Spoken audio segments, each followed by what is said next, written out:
खबर वाराणसी से आ रही है, जहां काशी हिंदू विश्वविद्यालय बीएचयू के स्वतंत्रता भवन में शनिवार को विज्ञान भारती के 7वें राष्ट्रीय अधिवेशन का भव्य शुभारंभ हुआ। 2 दिवसीय इस राष्ट्रीय अधिवेशन का उद्घाटन उत्तर प्रदेश के मुख्यमंत्री योगी आदित्यनाथ ने किया। कार्यक्रम में देश विदेश से आए वैज्ञानिकों, शोधकर्ताओं, शिक्षाविदों, नीति निर्माताओं और विभिन्न क्षेत्रों के विशेषज्ञों की उपस्थिति रही। अधिवेशन के उद्घाटन अवसर पर मुख्यमंत्री योगी आदित्यनाथ ने विज्ञान भारती, ज्ञान परंपरा और आत्मनिर्भर भारत के विषय पर विस्तार से अपने विचार रखे। मुख्यमंत्री योगी आदित्यनाथ ने कहा कि लंबे समय तक देश में यह धारणा बनाई गई कि भारतीय किसी काम के नहीं है और केवल विदेशी ही श्रेष्ठ है। उन्होंने कहा कि विदेशी शक्तियों, वामपंथी विचारधारा और भारत विरोधी तत्वों ने भारत की वैज्ञानिक और सांस्कृतिक विरासत को कमजोर करने का प्रयास किया, लेकिन आज भारत अपनी प्राचीन ज्ञान परंपरा और आधुनिक विज्ञान के समन्वय के माध्यम से विश्व में नई पहचान बना रहा है। उन्होंने कहा कि भारतीय वैज्ञानिक परंपरा हजारों वर्षों पुरानी है और हमारे ऋषि मुनियों ने विज्ञान के विभिन्न क्षेत्रों में महत्वपूर्ण योगदान दिया है। आवश्यकता इस बात की है कि हम अपनी जड़ों से जुड़कर विज्ञान और अनुसंधान के क्षेत्र में आगे बढ़े तथा आने वाली पीढ़ियों को भारतीय ज्ञान की समृद्ध विरासत से परिचित कराएं। वाराणसी से धनेश्वर सहानी की रिपोर्ट। के बारे में भी आपको जानकारी जरूर होगी। आज से 2000 वर्ष पहले से लेकर के और 15वीं-16वीं शताब्दी तक के भारत के वैभव को, भारत की प्राचीन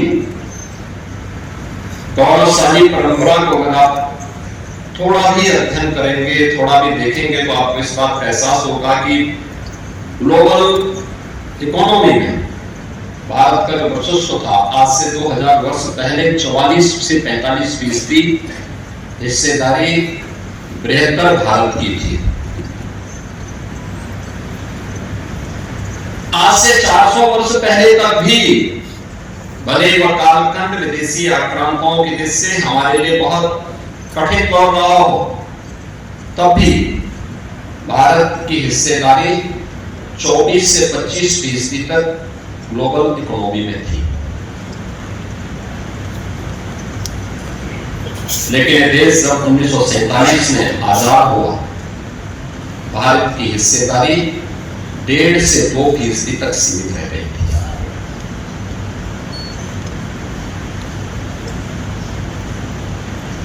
दो 2000 वर्ष पहले ऐसा क्या था कि दुनिया की अर्थव्यवस्था में भारत की हिस्सेदारी इतनी ज्यादा थी। हमारा किसान क्यों किसान नहीं था, वो अपने आप में, अपने खेत में वो एक इनोवेटर भी था, नवाचार भी करता था।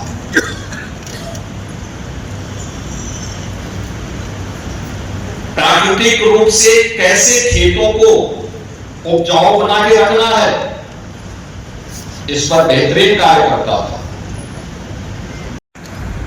कि हमारी भी कोई परंपरा थी, हमारे यहां पशुपालन भी होते थे, इसलिए नहीं कि क्या दूध पिए, बल्कि हमारी खेती बाड़ी का माध्यम हुआ करता था।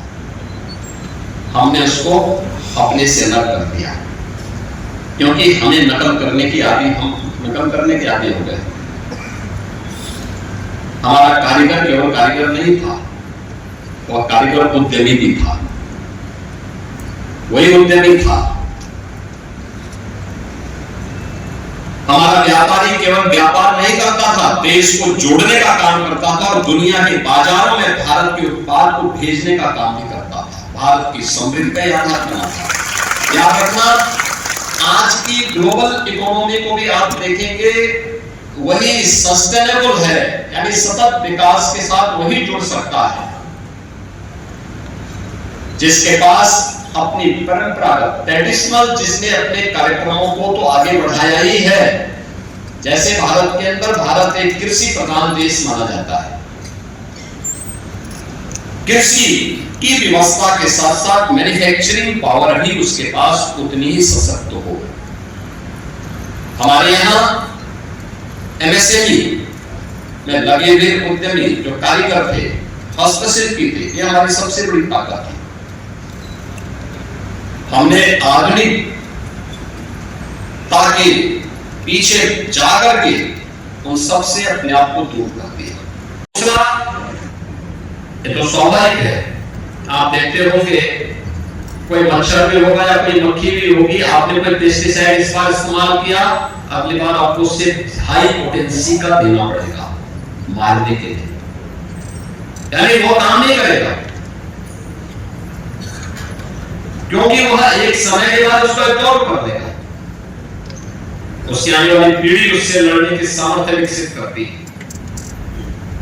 तो हमारा मॉडल है, खेत की भी यही स्थिति है। आपने एक बार फर्टिलाइजर देना शुरू किया, अगली बार उससे ज्यादा देना पड़ेगा, उसके बाद उसकी ज्यादा देनी पड़ेगी।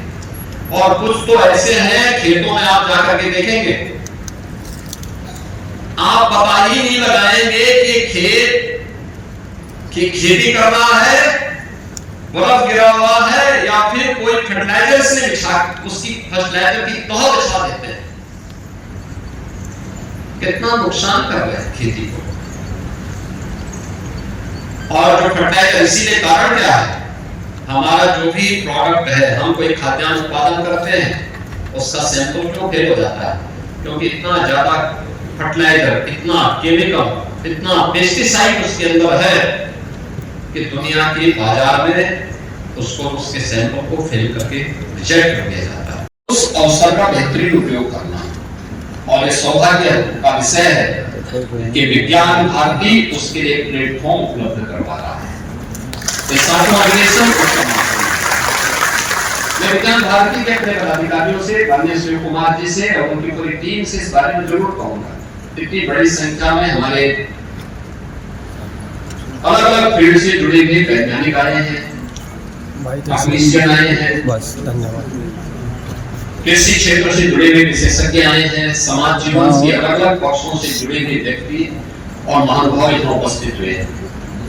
हमें इस अवसर पर प्रयास होना चाहिए, जब एक एग्जीबिशन नवाचार के इनके या उस क्षेत्र विशेष के, अगर ज्यादा है तो उस क्षेत्र विशेष के भी वहां पे स्थापित होने चाहिए, जहां पे लोग जा सके, देख सके, नवाचार को प्रोत्साहित किया जा सके, और हो सके तो अधिवेशन के पहले कंपटीशन करवा करके ऐसे नवाचार को और ऐसे रिसर्च को जो कुछ नयापन कर रहा है, उसको हमें अधिवेशन के अवसर पर सम्मानित भी करना चाहिए, आगे बढ़ने के लिए।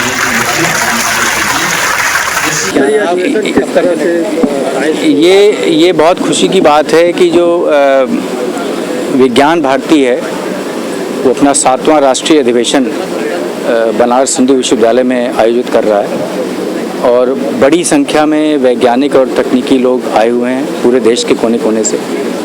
और हम लोग जो भारतीय सभ्यता है और जो भारत में जो ज्ञान परंपरा है, उसको आधुनिक विज्ञान के साथ किस तरह से जुड़ी हुई है, उस पर कार्य करना और उसको आगे बढ़ाना, इस उद्देश्य से ये आयोजन हो रहा है। और मुझे लगता है इस कार्यक्रम के लिए बनारस हिंदू यूनिवर्सिटी से बेहतर कोई जगह नहीं हो सकती थी, तो ये बहुत खुशी की बात है कि यहाँ पे हो रहा है। हमारे किचन से लेकर हमारे पर्यावरण तक वैज्ञानिक चीज़ें हैं, उसका समावेशन आज की दुनिया में, आज के टेक्नोलॉजी में कैसे किया जाए, इस पर भी चर्चा हुई या फिर आगे? हाँ, तो ये तो उद्घाटन सत्र था, अभी 2 दिन तक चलेगा ये, और इसमें मुख्यमंत्री जी ने कई सारी बातें बोली कि किस तरह से जिस तरह से हमारे जीवनचर्या है, जिस तरह से हमारे कारीगर किसान कार्य करते हैं, वो सब विज्ञान से जुड़ा हुआ है। तो उसको उन्होंने उजागर किया है मुख्यमंत्री जी ने, और ये अगले 2 दिन में इस पे और गहन चर्चाएं होंगी।